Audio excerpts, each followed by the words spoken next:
Billing.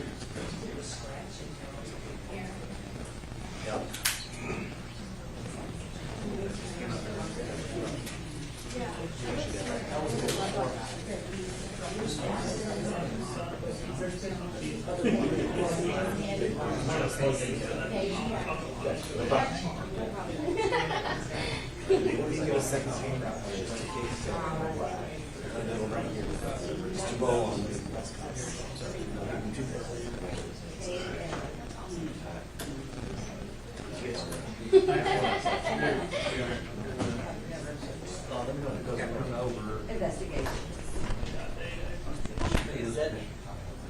That's it.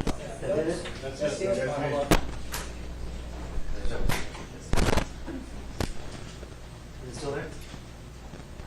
Yes. We came back? It's gone? That's my mic. That's my mic. Can we get a hard line to you? It's like you're causing everyone distraction. I got one if you need one. Yeah, okay. Thank you. Thank you.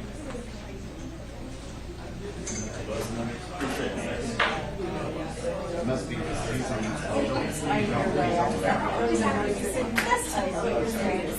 are you? That's the first one.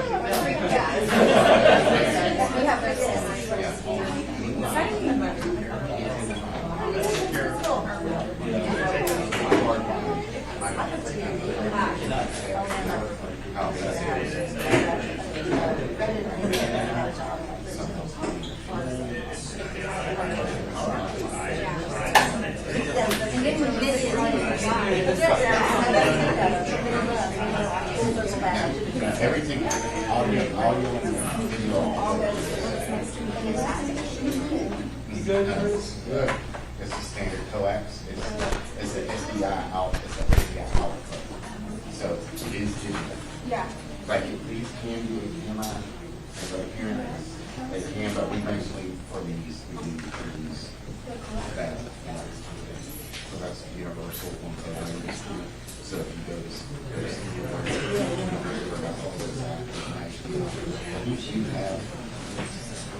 you have it on it, and yes, actually,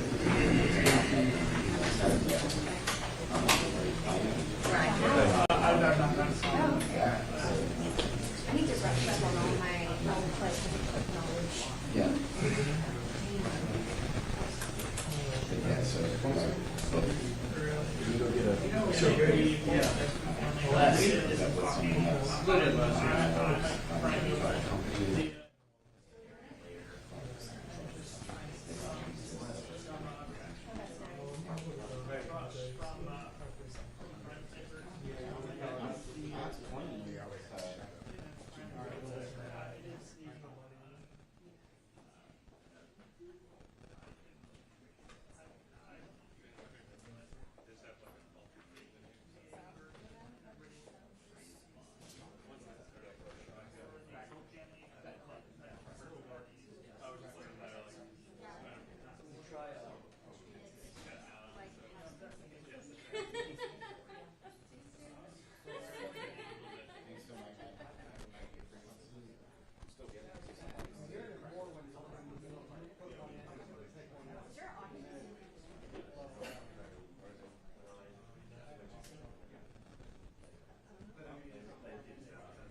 Hey guys, one final mic check. Mic check 1 2.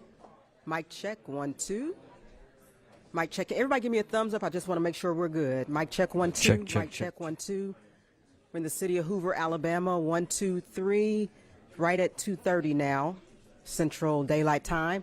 Everybody good? Everybody good? Mic check 1 2. Mic check. We're getting very close. Mic check 1 2. Mic check. You're good, Mike. Mic check. You're good. You good? Everybody's good. You're good, sir? In the gray? Okay. Put your back up, okay? You want me to give you one real quick? Okay. Mic check 1 2. Mic check 1 2. I think he's going to give everybody a 2-minute warning. I think. I'm not positive. Mic check 1 2. Everybody good with microphones? All right, official 2-minute warning from right now, okay? 2 minutes.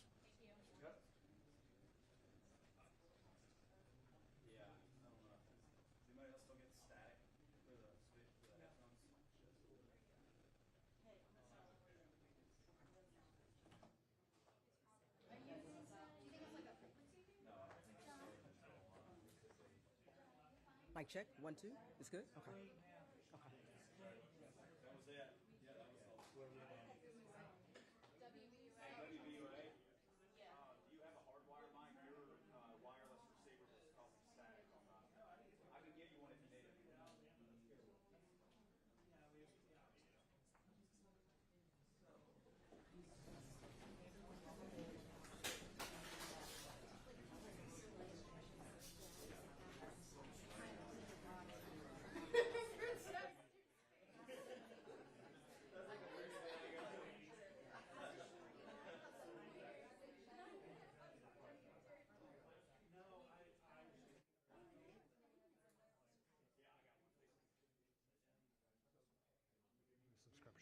So now there's like back road.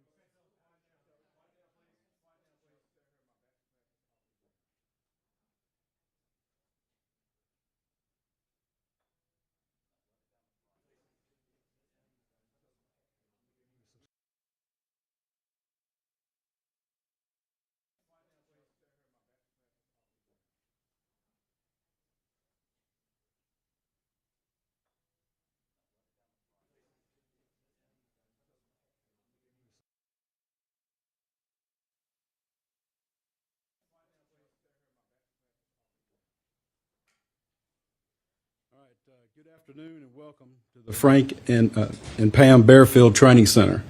I'm Captain Keith Sescaleba, that's spelled KeithCzeskleba, with the Hoover Police Department. Joining me at the podium today will be Hoover Mayor Frank Brocato, spelled Brocato, and Hoover Police Chief Nick Durzis, spelled Derzis. You may also hear from Lieutenant Daniel Lowe, spelled Lowe, of the Hoover Police Investigations Division. Mayor Brocato will make a brief opening statement, and then Chief Durzis will read a prepared statement. After Chief's statement is complete, there will be an opportunity to ask a few questions regarding this investigation. Keep in mind that this is still an ongoing investigation, so there may be some questions that we cannot answer. With that, I will turn it over to Mayor Brocato.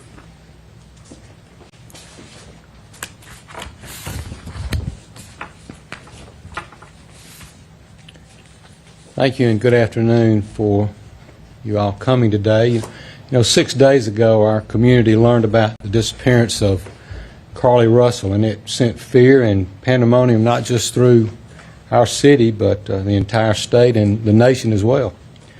The media quickly joined us to get the word out about Carlee.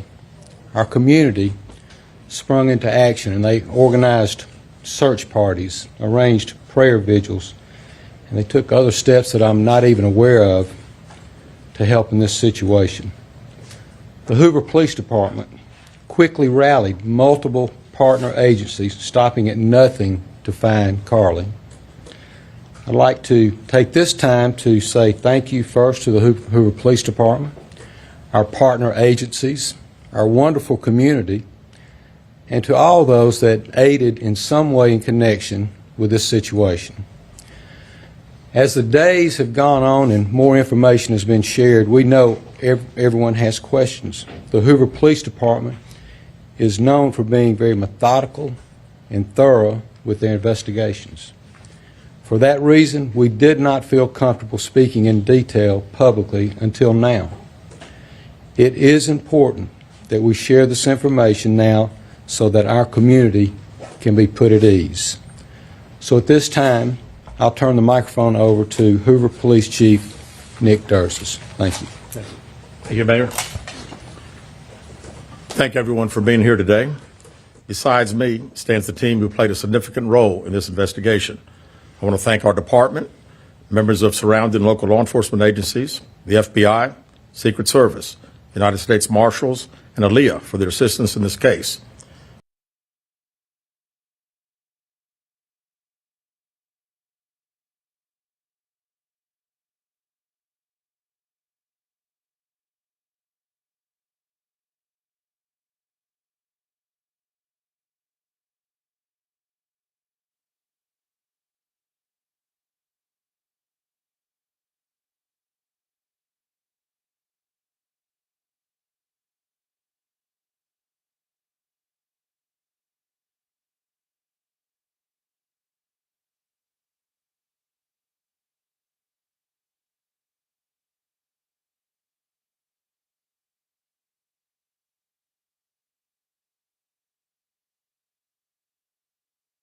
Carlee left work from a business at the Summit. Surveillance video from her place of employment shows Carlee concealed a dark-colored bathrobe, a roll of toilet paper, and other items belonging to the business prior to her departure. She ordered food from Taziki's at the Colonnade and traveled there. She then traveled to Target on 280, where she purchased some granola bars and Cheez-Its. From there, she remained in the parking lot at that shopping center until 9:21 p.m., when she drove to I-459. Carlee communicated on her cell phone with individuals known to her while on her path of travel, up to the point of calling 911 at 9:34 p.m. And at this time, we will play the 911 call in its entirety.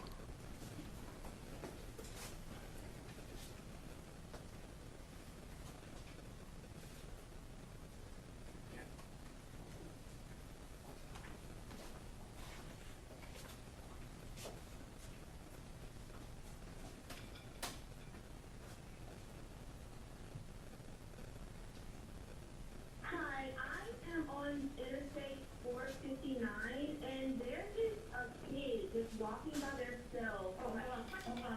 Where on 49 are you?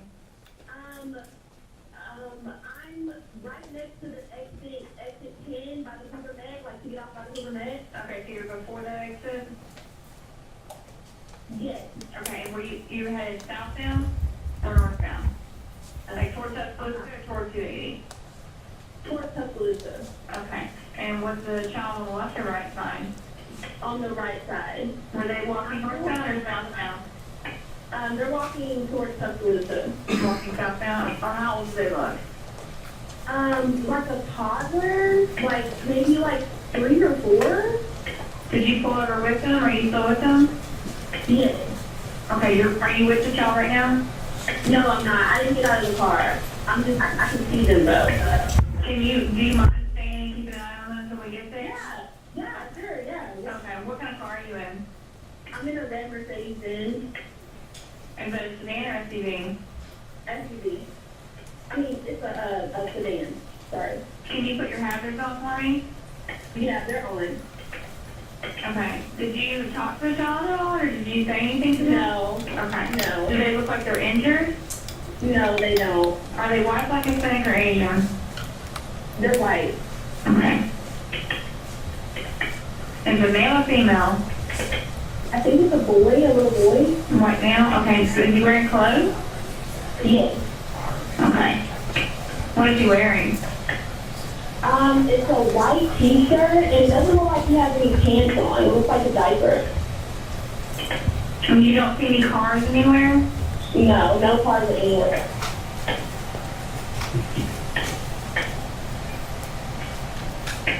Okay.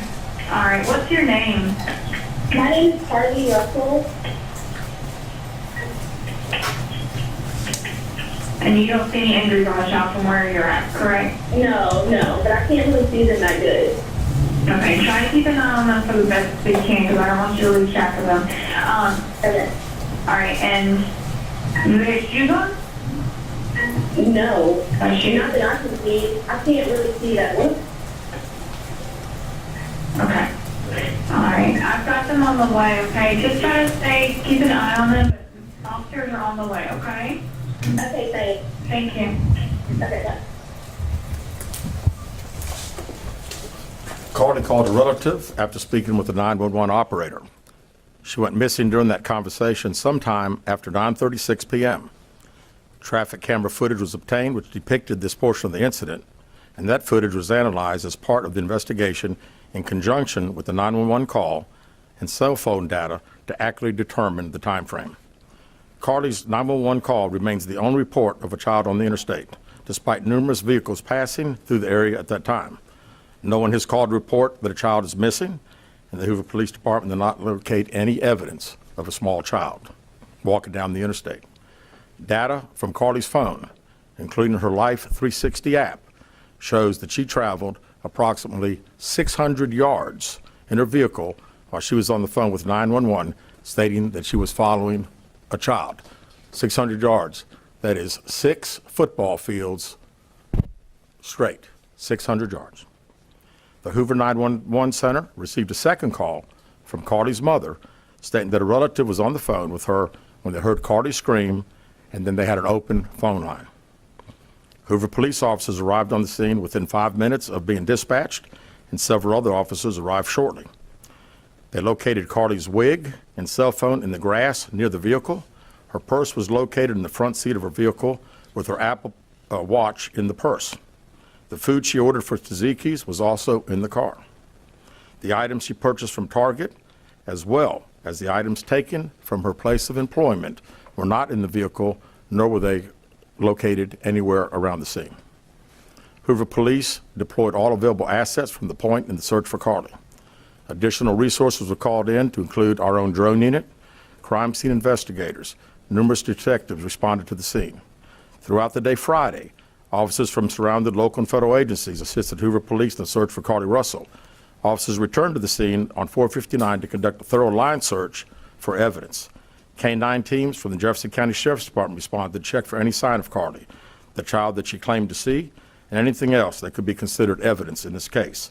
Those searches all turned up empty. Private citizens, including search parties organized by her family, friends, began looking everywhere that they could to find any trace. These searches took place throughout the day Friday and again on Saturday, yielding nothing. At 10:44 p.m. on July 15th, the Hoover 911 Center receives a call from Carlee's residence stating that she returned home on foot. In subsequent investigations, detectives obtained surveillance footage of Carlee walking down the sidewalk alone prior to arrival at her residence. She was conscious and speaking with paramedics when she was transported to UAB. Detectives were able to obtain a brief statement from her prior to being treated and released. During the statement, she told detectives that while traveling down the interstate, she saw a baby walking down the side of the road and called 911. She stated when she got out of her vehicle to check on the child, a man came out of the trees and mumbled that he was checking on the baby. She claimed that the man then picked her up and she screamed.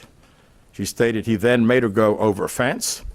She claims he then forced her into a car, and the next thing she remembers is being in the trailer of an 18-wheeler. She stated that the male was with a female. However, she never saw the female, only hearing her voice. She also told detectives she could hear a baby crying. She told detectives the male had orange hair with a big bald spot on the back. She said she was able to escape the 18-wheeler and fled on foot, only to be captured again and then was put in a car.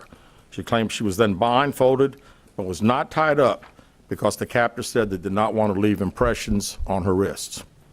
She said that they took her into a house and made her get undressed. She believes they took pictures of her, but she does not remember them having any physical or sexual contact. She stated the next day she woke up and was fed cheese crackers by the female. She said the woman also played with her hair, but could not remember anything else. At some point, she was put back in a vehicle she claims was able to escape while it was in the West Hoover area. She told detectives she ran through lots of woods, until she came out near her residence. During this interview, detectives noted that Carlee had a small injury to her lip, and she claimed that her head was hurting. She also had a tear in her shirt. Detectives also noted that she had $107 cash in her right sock. Out of respect for Carlee and her family, detectives did not press for additional information in this interview and made plans to speak with her in detail after giving her time to rest. Detectives continue analyzing data from Carlee's cell phone that was left behind at the scene. We enlisted the help of the United States Secret Service in conducting this analysis. Part of what data included several internet searches in the days leading up to her disappearance that I think are very relevant to this case. On July 11th at 7:30 a.m., the term, "You have to pay for an Amber Alert," was searched. On July 13th at 1:03 a.m., the day of her disappearance, the term, "How to take money from a register without being caught," was searched. On July 13th at 2:13 a.m., the day of her disappearance, the term Birmingham bus station was searched. On July 13th, 2:35 a.m., a search for a one-way bus ticket from Birmingham to Nashville was conducted with a departure date of July 13th. On July 13th at 12:10 p.m., a search for the movie Taken, a film about abduction, was conducted. There were 2 searches related to Amber Alerts on a computer at Carlee's place of employment, including one regarding the maximum age of an Amber Alert. There were other searches on Carlee's phone that appeared to shed some light on her mindset, but out of respect for her privacy, we will not be releasing the content of those searches at this time. We've asked to interview Carlee a second time, but have not been granted that request. As you can see, there are many questions left to be answered, but only Carlee can provide those answers. What we can say is that we've been unable to verify most of Carlee's initial statement made to investigators, and we have no reason to believe that there is a threat to the public safety related to this particular case. Thank you very much. With that, we'll open the floor for some questions. Please raise your hand and I will call on you. Carol. Chief, do you expect any charges against Carlee Russell in connection with the disappearance and in connection with what was taken from the Woodhouse spa? Right now, our focus is to determine those 49 hours, so the investigation continues. So to be perfectly honest with you, that hasn't even entered our mind or been discussed. One more question. Is it surprising to you that the family has not been cooperative in returning to be questioned?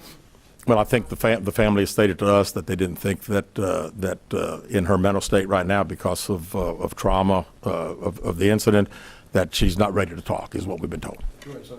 Yeah, question for Chief. You stated that the abductor had orange hair. Was this abductor black male? Was it female? Black female? White female? I believe it's a white male. Am I correct by saying that? Was it ever? Yeah, white male.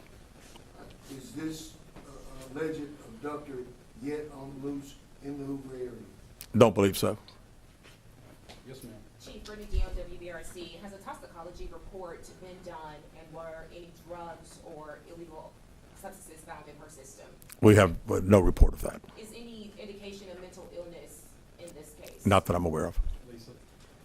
There's been a concern in the community that if this turned out not to be a true story, that the next time a young woman of color was missing, that it might not be taken seriously. How would you respond to that? I'd respond to say that we investigate every crime to the fullest, just like we have this one. Right here. Was she traveling with anyone? Excuse me. Was she traveling with anyone since the time she disappeared, to your knowledge? And not to my knowledge. Chief, I know you said you weren't able to verify a lot of aspects of the story. Where do you think she went, and how would you characterize what happened here? You know, that's the $100 question. You know, we pretty much know exactly what took place from the time she left work until she got on the 911 call, and we can see getting out of the car on the interstate from that footage.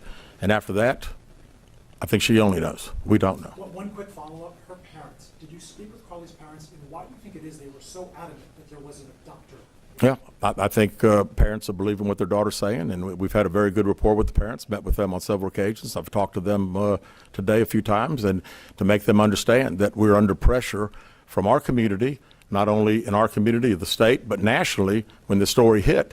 And I just wanted them to understand that today we were going to have a press conference, and what we were going to detail today are facts. And everything that I've told you today is actual facts. It's not innuendos. It's not what I think. It's not what these detectives think.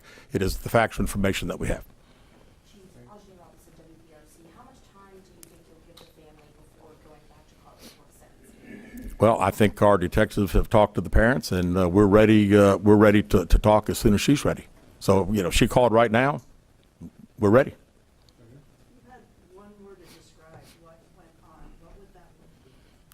How about unknown? You know, we know the facts that we have. Everything else is unknown at this time. In the back. What have the past few days been like for you, your department? This has been a stressful search, hasn't it? Well, absolutely. And again, the focus of the investigation that Thursday, when she went missing, of course, the focus was to get Carlee home. That's what we want all. We wanted her safe and sound, and that's all happened. And then, of course, this has gotten to be not only a local, state story, but a national story. So, you know, it's a lot of stress on everyone in the Hoover Police Department, and the mayor, to every citizen here. We want to know the truth. As you stand here, are you frustrated? I wouldn't say I'm frustrated. I mean, I'm very happy that Carlee's home. That was the main ingredient here, and then we'll figure it out. I promise you that. We'll end up figuring it out. Any idea about the number of manpower hours or the expense of the drones and all the rest of the search that might have cost the city and the state and the federal government? Yeah, we haven't had time to consider that, but it's you know, again, these detectives that are here, this is just a small group of people that have been associated with this case. We have put every available resource that we have on this case because we wanted to make sure that we found out everything. We wanted to get her home, and we have. Chief, was there any prior indication of mental health problems? Not that I'm aware of. Can you just expand on the people from the state, federal resources brought in? What were they doing exactly as you all were searching for her? Can you just expand on that? Sure. A lot of the from the FBI side, several agents helping us interview. I mean, as you well know, in a case like this, especially when it goes national, we got hundreds and hundreds of calls. And when you get those calls, some of them may just be outlandish, but you got to follow up on them because you never know that you may get that one tidbit. And I'd also say too that we had a great cooperation with the family. The family received hundreds and hundreds of tips, and every time they got a tip, they sent it to us. Would you say a crime has been committed? No, we have not determined that. No. Keith Mims, WAGG 610 Summit Media. Question for Chief. With all of the searches that you mentioned, Chief, that were on Carlee's phone, does that kind of give you an indication of her mind state during this ordeal, the 48 hours that she went missing? Well, you know, again, we want to talk in facts, and I do think it's highly unusual to the day that someone gets kidnapped, that 7 hours, 8 hours before that they're searching the internet, Googling the movie Taken about an abduction. I find that very strange, yes. Yes. Do you feel confident, do your investigators feel confident that you know why Carlee Russell may have done this? No, we do not know. Absolutely not. Chief, can you explain for us, you mentioned that while I believe you said that Carlee was on the phone with 911, she was traveling 6 football fields, which tells you what?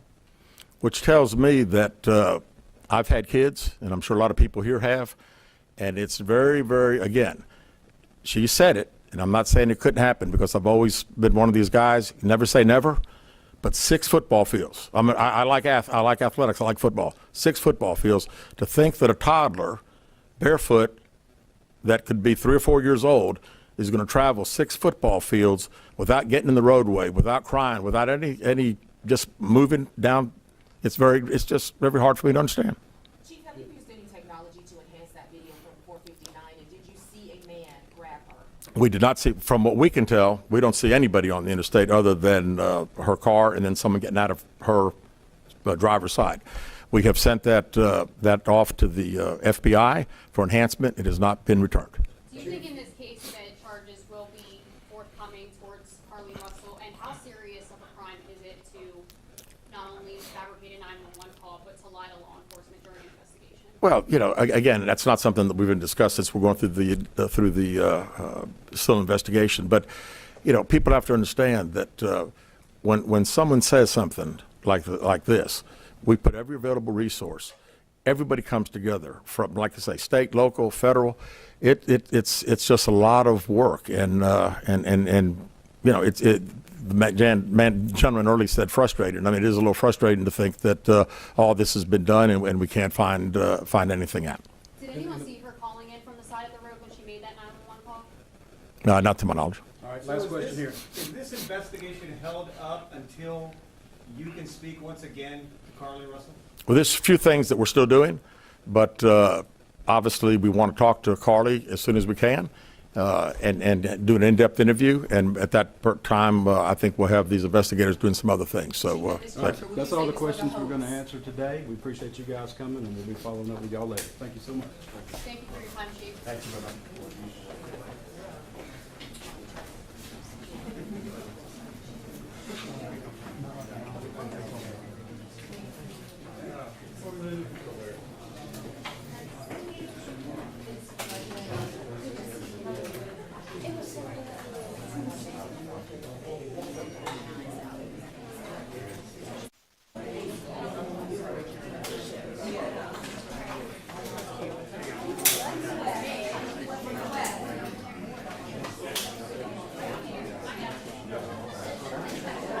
Bye-bye.